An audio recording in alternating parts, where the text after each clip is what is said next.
Meus amados, quero pedir que os irmãos abram a Bíblia no livro de Salmos. Nós vamos ler o Salmo de número 1. Um salmo que todos nós conhecemos.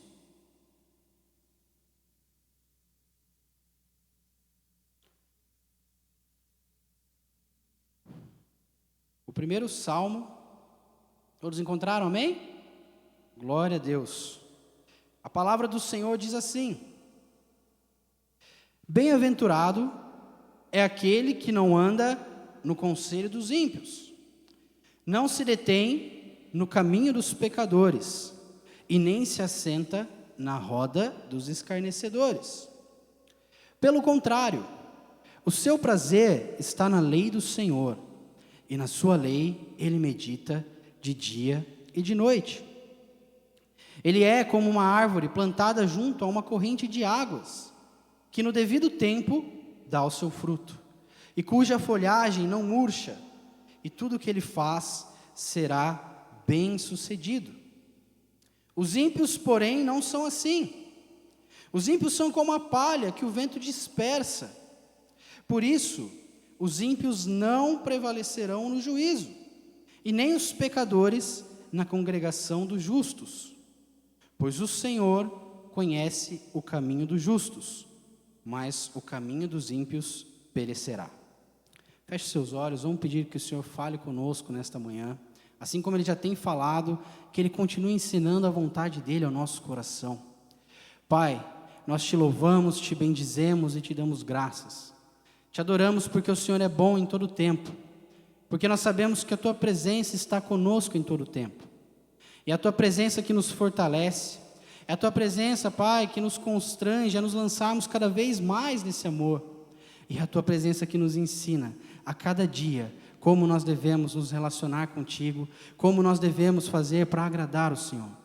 Então nós pedimos, Espírito Santo, que nesta manhã o Senhor venha ensinar ao nosso coração a palavra que Deus tem para nós. Que o Senhor venha derramar sobre a nossa vida a porção que o Senhor já preparou para nós. Que esta palavra encontre terra fértil, que ela encontre espaço para produzir frutos no nosso coração, porque nós queremos ser transformados, nós queremos ser cada vez mais semelhantes a Cristo. Fala conosco, Senhor, nós estamos desejosos por ouvir a Tua voz, em nome de Jesus, amém, aleluia, glória a Deus. Meus amados, hoje nós vamos, através desse salmo que é muito conhecido, nós vamos entender um pouco sobre o caminho do justo e o caminho do ímpio. Quando nós olhamos para o Salmo 1, nós sabemos que o livro de Salmo, o livro dos Salmos, ele possui uma linguagem poética. E a maior parte dos salmos fala sobre louvores ao Senhor, fala sobre situações do cotidiano daquelas pessoas que escreveram o salmo. E quando nós olhamos para o Salmo 1, ele é considerado um salmo de sabedoria. Ele é semelhante ao que nós encontramos no livro de Provérbios. E este salmo, ele tem o propósito de trazer para mim e para você conselhos práticos para que nós possamos viver uma vida de santidade e uma vida de alegria abundante. É por isso que este salmo começa dizendo bem-aventurado. Nós vamos ver isso um pouco mais para frente. Mas é este o propósito do salmo. Ele quer nos ensinar como nós devemos fazer para vivermos essa vida que agrada ao Senhor. E ele faz isso apresentando os dois únicos tipos de pessoas que existem diante de Deus. E essas pessoas são os justos e os ímpios. Não existe um terceiro tipo de pessoa, o neutro, não tem. Ou é justo ou é ímpio. E esse salmo, o que ele faz para poder identificar essas pessoas? Ele faz um contraste entre o caminho de cada uma delas. Para distinguir esses dois tipos de pessoa, o texto apresenta princípios e condutas que cada um tem na sua vida. E ele também mostra qual é o resultado do modo de vida de cada um deles. E por fim, ele mostra qual é o destino que esse caminho que eles escolheram trilhar vai levar. E nós vamos ver aqui nesse texto, em primeiro lugar, sobre o caminho dos ímpios. Mas nós precisamos entender quem são os ímpios. Porque muitas vezes nós lemos, eu entendi, mas se alguém perguntar, então me explica quem são os ímpios, o que eles fazem, onde vivem, né? Igual o Globo Repórter. Nós não sabemos informar muitas vezes. E nós precisamos entender que tudo começou lá atrás, na queda do homem. Quando o homem pecou contra o Senhor, e ele caiu daquele estado que ele foi criado, do estado original no qual ele foi criado, o homem se tornou ímpio diante de Deus. A natureza do homem, ela foi corrompida em todos os seus aspectos. E isso fez com que o homem passasse a rejeitar o bem de Deus, passasse a rejeitar as coisas do Senhor, e passasse a ter prazer em todo tipo de maldade, em todo tipo de perversidade e em todo tipo de injustiça. Logo, quando nós falamos sobre os ímpios, nós estamos falando de pessoas que são completamente incrédulas e pessoas que são completamente contrárias à palavra do Senhor, completamente contrárias ao Senhor. Nós olhamos para a vida dessas pessoas e nós vemos que eles são arrogantes, prepotentes, são autossuficientes, eles se julgam bons, entendem que não precisam de nada e nem de ninguém. Quando nós olhamos para os ímpios, nós vemos que eles rejeitam o caminho da justiça, eles rejeitam o caminho da retidão e da verdade, mas eles escolhem viver seguindo os seus próprios desejos. Eles vivem em desobediência e total independência em relação ao Senhor. E mais do que isso, eles ridicularizam e desprezam o Senhor e a sua palavra. É por isso que nós lemos aqui no Salmo, e nós vemos que a palavra chama essas pessoas de escarnecedores, porque eles zombam a ponto de desprezar ao Senhor e as coisas de Deus. E aí, quando nós olhamos para a nossa realidade, nós vemos como isso é real lá fora. Nós vemos como isso é real na nossa sociedade. As pessoas deliberadamente zombam do Senhor, fazem questão de zombar dos princípios de Deus, fazem questão de viver a sua vida de acordo com os próprios desejos, com os próprios prazeres, e viram as costas para o Senhor. Isso é um resultado do fato dessas pessoas não terem aliança com Deus. E por não terem aliança com o Senhor, eles estão presos debaixo de toda a corrupção, de toda a influência e de toda a condenação do pecado. São esses os ímpios, aqueles que não têm aliança com o nosso Deus, aqueles que fazem questão de viver contrários à lei do Senhor. Mas aí, para fazer um destaque e para mostrar a diferença entre um e outro, o Salmo ele traz para nós quem é o justo e qual é o caminho do justo. Quando nós olhamos, nós vemos que o justo é aquele que tem aliança com Deus por meio de Jesus Cristo. O justo é aquele que foi reconciliado com o Senhor por meio do sacrifício de Cristo. Ele foi regenerado. Isso significa que a vida do justo foi gerada novamente. Agora ele tem uma nova vida. Ele tem uma vida completamente liberta do pecado. E aí nós olhamos o Salmo, ele traz como é a conduta do justo, como é a conduta dessa pessoa que teve a sua vida regenerada, que foi reconciliada com Deus. E a primeira coisa que nós vemos é que o justo, ele não dá o quê? Atenção ao conselho dos ímpios. Ele não dá atenção ao conselho dos ímpios.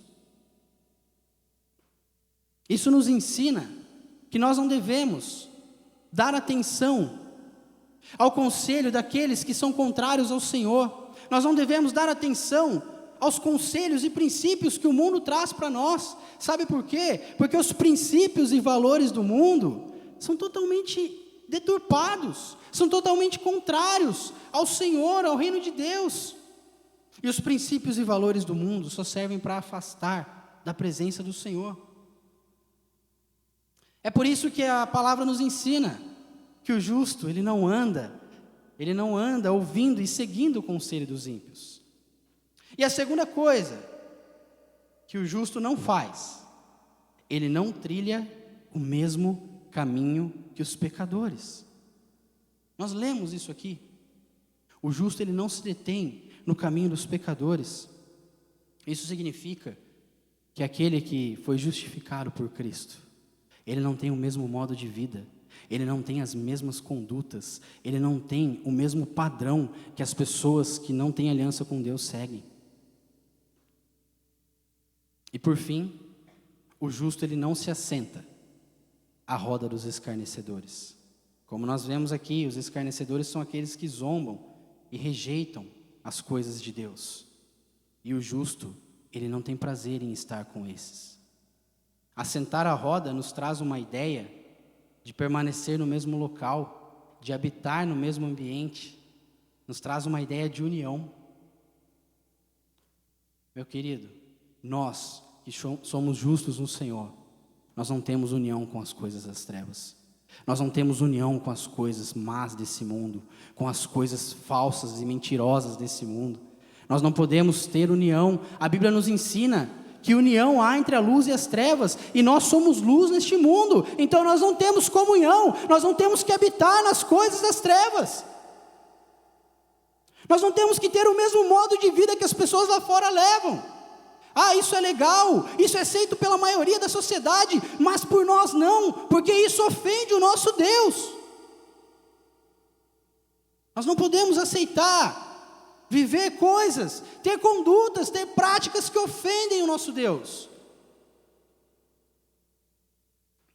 E quando nós olhamos para todas essas coisas que o justo evita, nós vemos que elas simbolizam a progressão decadente do pecado. Você consegue enxergar isso? Que é uma progressão? Primeiro ele faz o quê? Ele ouve o conselho e começa a dar atenção ao conselho. Depois ele começa a seguir o mesmo caminho, até o momento dele estar completamente paralisado, identificado com aquele caminho. Essa é a progressão que o pecado quer nos prender. É por isso que eu e você, meus amados, nós não devemos desprezar nunca o poder de atração que o pecado tem. O Senhor estava falando isso muito forte no meu coração, porque tudo começa com pequenas setas no nosso pensamento. São pequenas coisas que o pecado vai lançar, que o diabo vai lançar, que o mundo vai lançar sobre a nossa mente. Sabe por quê? Porque a partir do momento que a nossa mente foi atingida por essa seta, que essa seta encontrou espaço nos nossos pensamentos, isso vai influenciar toda a nossa conduta, vai influenciar todas as nossas ações e o nosso modo de vida. E quando nós temos uma conduta, isso se torna um hábito, e esse hábito nos identifica. É por isso que nós devemos nos afastar de tudo aquilo que é pecaminoso. É por isso que nós devemos correr de tudo que é pecaminoso. Sabe o que é interessante? A palavra do Senhor nos ensina que nós devemos resistir ao diabo, e ele o quê? Fugirá de vós. Mas quando ela fala da tentação, o que é que a palavra do Senhor nos ensina? Fugir da tentação. Foge da tentação. Foge da tentação. Sabe por quê? Porque é muito sutil. Ah, isso aqui não tem nada a ver. É uma coisinha boba, não tem nada a ver. E quando nós vemos aquela pequena coisa boba, essa pequena raposinha, ela entrou e encontrou um espaço tremendo e ela se multiplicou. Charles Spurgeon, ele tem uma frase muito, muito, muito forte. E a frase diz assim: se Cristo morreu por mim, eu não posso brincar com o mal que matou o meu melhor amigo. Nós não podemos brincar com o pecado, mas nós temos que ter o nosso caminho totalmente distante dessas coisas. E quando nós olhamos para o justo, para a vida do justo, quando nós olhamos para a nossa vida, nós vemos que o justo segue a exortação de Paulo, e ele não se conforma com o mundo, ele não toma a mesma forma que o mundo, ele não tem o mesmo padrão que o mundo, ele não se identifica com o mundo, mas antes, ele tem a sua vida transformada através da renovação da sua mente. Nós lemos isso em Romanos 12:2. Quando a pessoa é justificada e transformada pelo sacrifício de Cristo. Nós vemos que este salmo ele é claro em afirmar que essa pessoa não anda mais conforme ela andava antigamente, mas ela passa a ter todo o seu prazer na lei do Senhor. O salmo ele é claro, ele não fala que a pessoa tem algum prazer. Você vai encontrar nas versões que ou a pessoa tem o seu prazer, isso indica todo o seu prazer, ou o salmo, a versão vai ser direta e falar que essa pessoa tem todo o seu prazer na lei do Senhor. E quando nós olhamos isso, prazer significa ter desejo, ter deleite, ter satisfação, e mais do que isso, ter inclinação para algo. E a lei do Senhor aqui, para a nossa realidade, significa a instrução, os ensinos e as orientações de Deus para nós, que nada mais é do que a palavra do Senhor. Então nós vemos que ao contrário do ímpio, o justo, ele ama a palavra de Deus. O justo, ele tem prazer na palavra do Senhor. Ele tem prazer em aprender cada vez mais da palavra de Deus, porque ele sabe que é na palavra de Deus que ele vai conhecer cada vez mais o Deus que ele serve, que ele vai entender cada vez mais quem ele é no Senhor, como esse Deus se relaciona com ele e o que ele espera de nós. É somente através da palavra de Deus que nós vamos entender todas essas coisas. É por isso que nós temos que ter prazer em desfrutar. Veja que não é um peso, mas o texto nos ensina e faz uma ilustração de que a palavra de Deus é um deleite. Nós temos que desfrutar das riquezas que existem na palavra de Deus. Mas veja que isso é algo diário, é algo constante. O justo, ele medita dia e noite. Ele medita dia e noite. Significa que ele medita constantemente na palavra do Senhor, naquilo que Deus fala para ele, naquilo que Deus o orienta. E é muito interessante porque a meditação hebraica do povo de Israel, ela não é como a meditação que nós conhecemos. Se eu falar para você assim, você tem que meditar na palavra do Senhor. Talvez você possa imaginar, vem na sua cabeça, uma pessoa sentando com a perninha de índio cruzada, colocando a Bíblia ali e ficando quietinha. Senhor, fala comigo. Porque essa é a imagem que nós temos de meditação. Mas quando nós olhamos para como era feita a meditação do povo de Israel, a meditação deles era uma entonação baixa da palavra de Deus. Então, eles ficavam a todo momento recitando a palavra de Deus. Ao passo que eles iam pensando naquilo, eles iam trazendo para dentro do coração e eles iam recitando a palavra de Deus em tudo que eles faziam. Quantos aqui já tiveram essa experiência? Sabe que eu estava lendo uma história, eu não me recordo exatamente dela, mas a parte principal eu achei muito legal.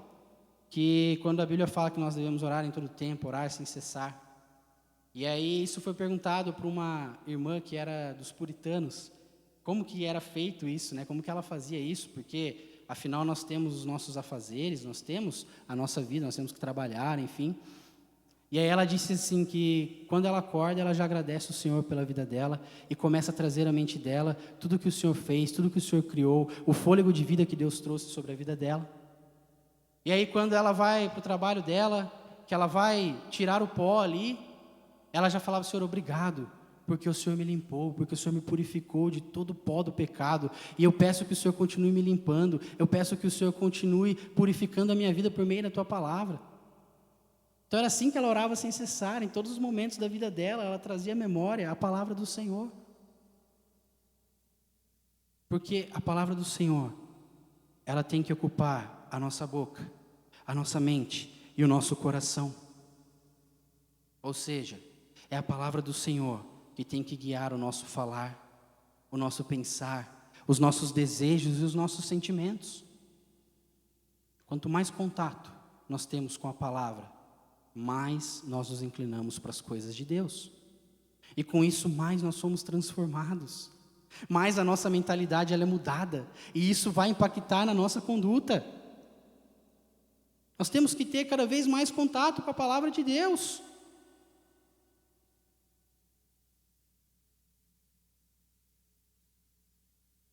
Quero que você entenda algo, meu querido. Deus, Ele opera. Deus, Ele se move. E o mover de Deus é maravilhoso. Mas posso te dizer algo?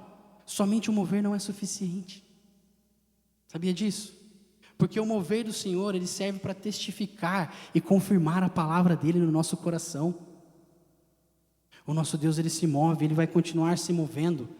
Nós cremos nisso, nós cremos que os dons não cessaram, os moveres não cessaram.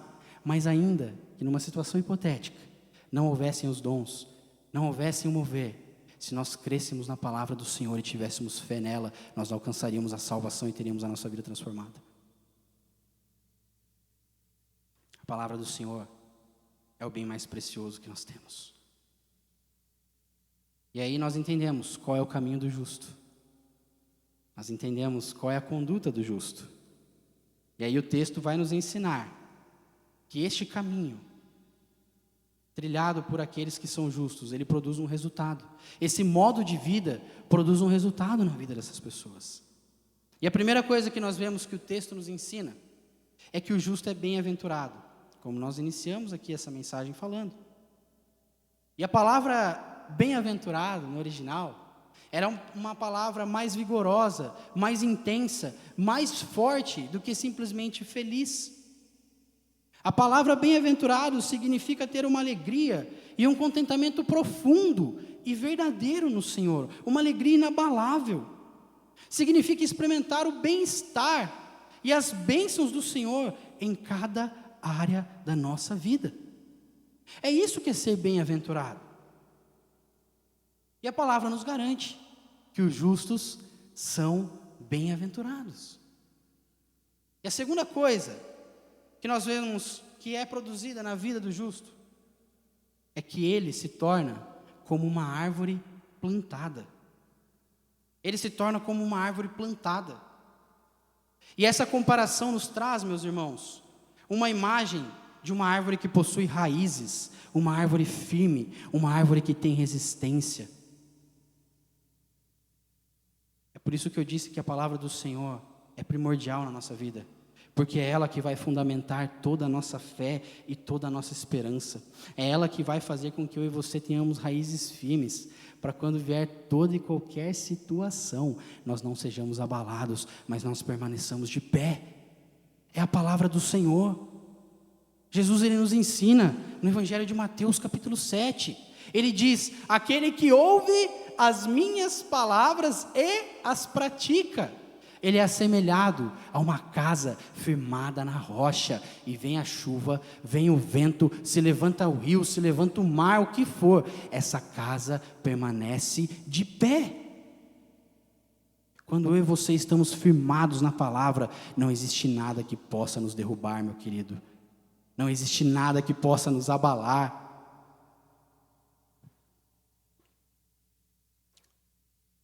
Outra coisa que é produzida na vida do justo é que ele é uma árvore plantada, mas ele está plantado aqui, junto a ribeiros de águas correntes. E enquanto eu estava meditando nessa palavra, me veio à mente a passagem de Jesus conversando com aquela mulher junto ao poço, e ele diz para ela: quem tomar dessa água desse poço aqui, ó, vai voltar a ter sede, mas quem tomar da água que eu tenho para oferecer, jamais terá sede, e do seu interior jorrarão fontes de água viva. Aquele que crê no Senhor, do interior dessa pessoa jorram fontes de água viva. Sabe por quê? Porque o nosso Jesus Cristo, Ele é a fonte. Ele é a fonte.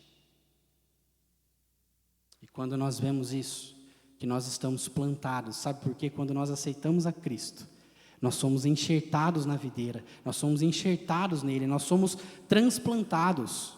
A palavra original aqui no Salmo 1, para plantar, é transplantar, ou seja, nós somos retirados de onde nós estávamos, de toda sequidão, de toda sujeira, e nós somos colocados novamente na videira, e a vida que flui pela videira, ela passa através de nós. A vida de Cristo flui através de nós, meu querido.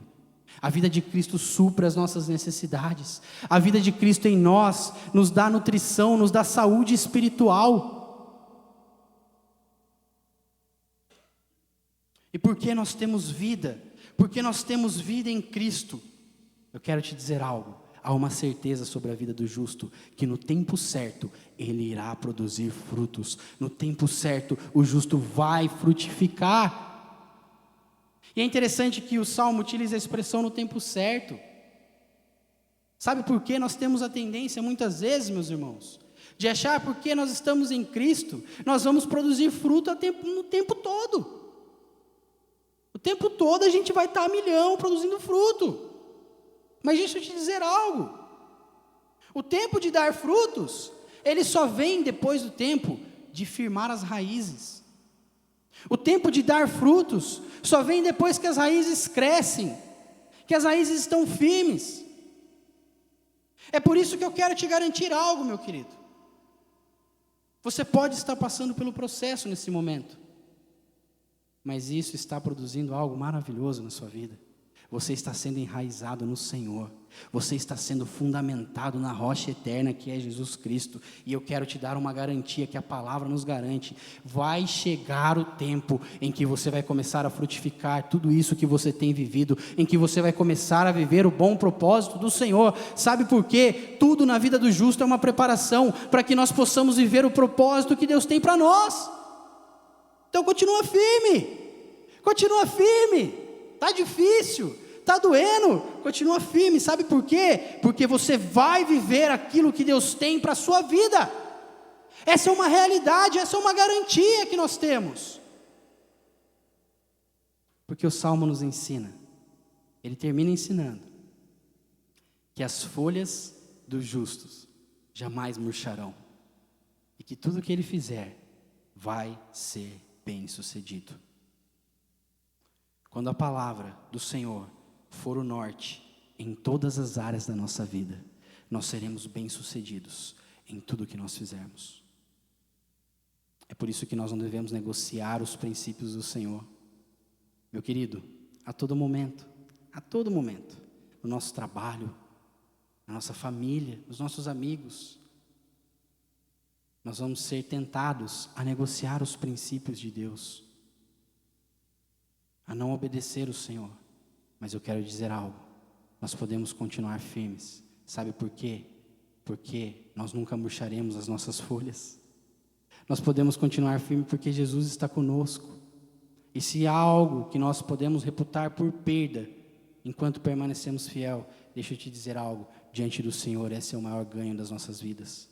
Se você for fiel ao Senhor, você não vai perder nada, meu querido, mas você vai ganhar algo muito mais excelente no Senhor. Por isso nós devemos permanecer firmes. E aí nós vemos o resultado do caminho dos ímpios. Porque se tudo isso que nós falamos, todas essas coisas, todas essas promessas que nós vemos, elas estão garantidas na nossa vida, na vida dos justos do Senhor. Na vida dos ímpios isso é totalmente o contrário.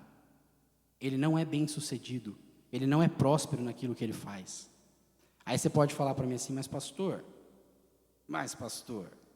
vamos ser sinceros, eu conheço um monte de gente ímpia aí, que o cara é milionário. Eu conheço um monte de gente ímpia que tem dinheiro, que vive uma vida muito boa.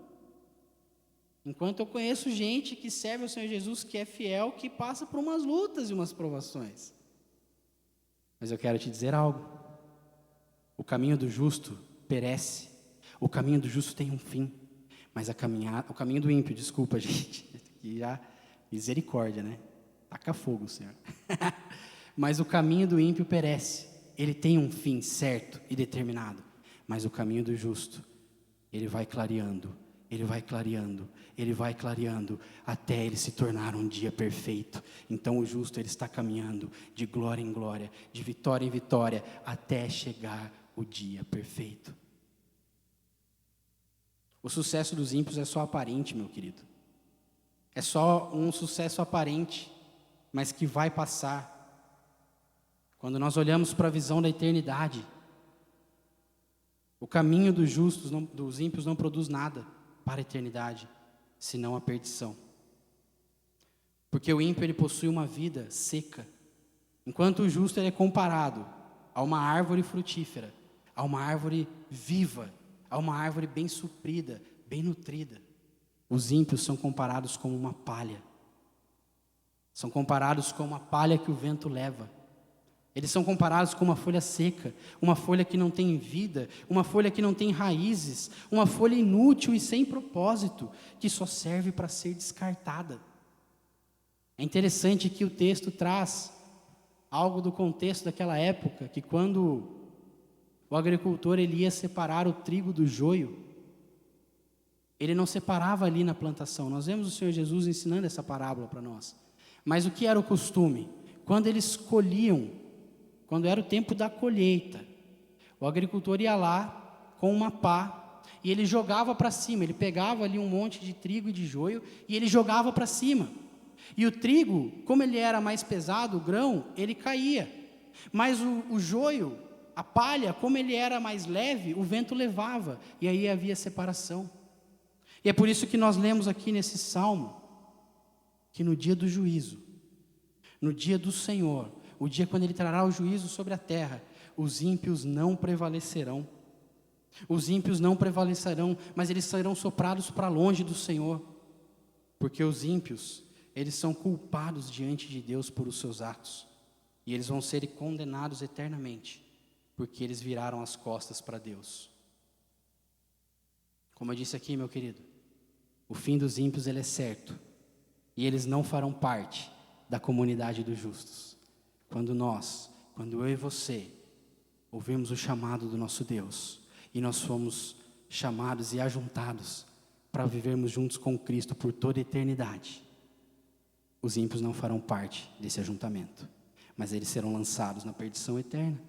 Aqueles que viraram as costas para Jesus, aqueles que viraram as costas para a salvação que somente existe em Cristo, para a nova vida que Cristo tem.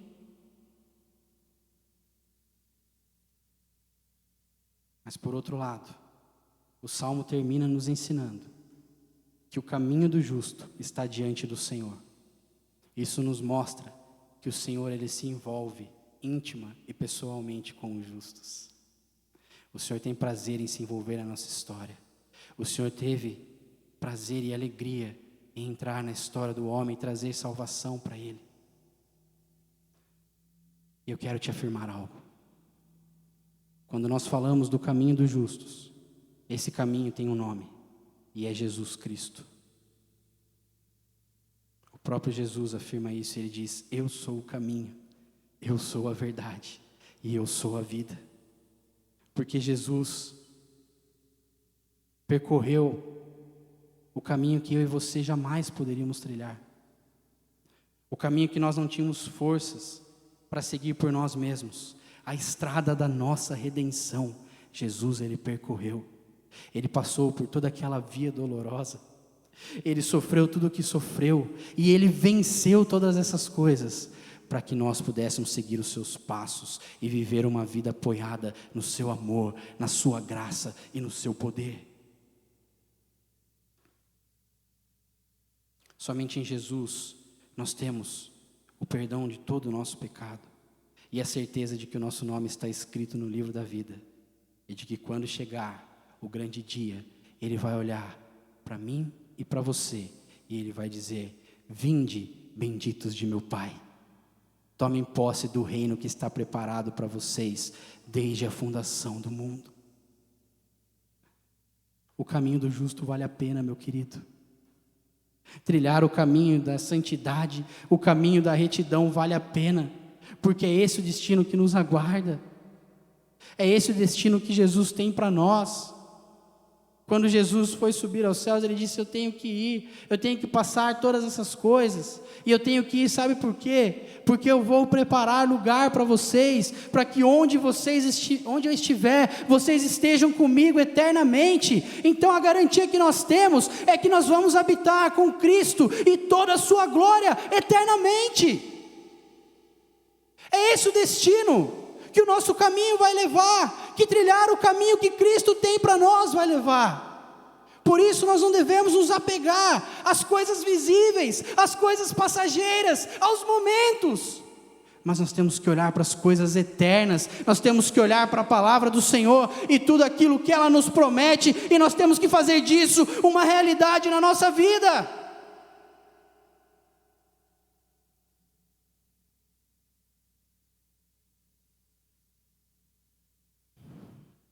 Só existem dois caminhos, meus irmãos. Só existem dois caminhos para o homem. Aquela história de que todos os caminhos conduzem a Deus é a maior das mentiras. Existe o caminho largo e o caminho estreito. Existe o caminho de prazeres nessa vida passageira, de prazeres mundanos, de viver segundo os nossos próprios desejos, mas esse caminho que aparentemente é mais fácil, vai conduzir à perdição eterna. Mas existe um caminho que aos nossos olhos pode parecer mais difícil, mas este caminho conduz à vida eterna.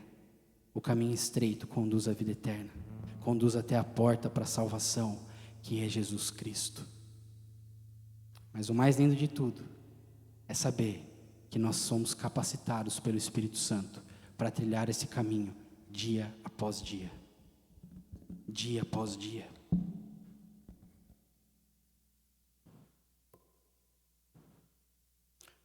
É esse caminho que, além de nos conduzir à vida eterna, fará com que nós experimentemos alegria e satisfação plenas no Senhor em todas as áreas da nossa vida. É isso que significa ser bem-aventurado. E é isso que o Salmo inicia dizendo.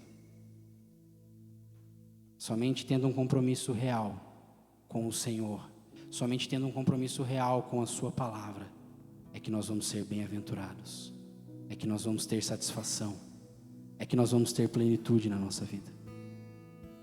Se coloque em pé, meu querido.